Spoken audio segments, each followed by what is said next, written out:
Right now, over 100 million pieces of debris are circling our planet at speeds of up to 17,500 miles per hour.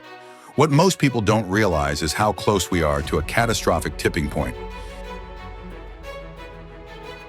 In just the past 6 months, space debris has crashed into 3 different countries. But these aren't isolated incidents. This March, the Federal Aviation Administration reported 240 flights disrupted due to falling debris from a failed launch. Every day you rely on satellites without realizing it. Your morning navigation, the ATM you visited, the weather forecast you checked, even emergency services and military operations all depend on a fragile network of satellites vulnerable to destruction by space debris.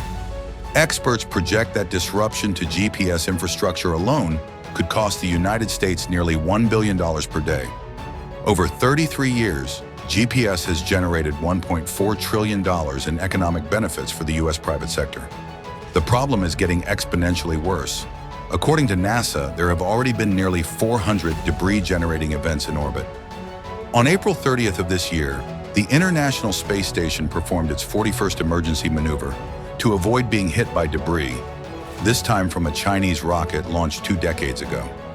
Scientists warn about a scenario called Kessler syndrome, where collisions create more debris, causing more collisions in a runaway chain reaction that could render entire orbital regions unusable for generations. Experts like Ken Eppins propose 4 critical steps to address this growing threat.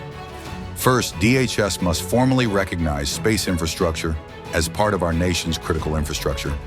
Second, create a dedicated space infrastructure security office to coordinate between agencies. Third, implement formal space traffic management systems with international partners. And fourth, develop new funding mechanisms for debris removal technologies, including tax incentives. Our modern world depends on satellites more than most people realize. The space above us isn't just a void.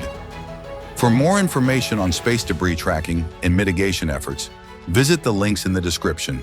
And if you found this information valuable, please share this video to raise awareness about this critical but overlooked threat to our national security.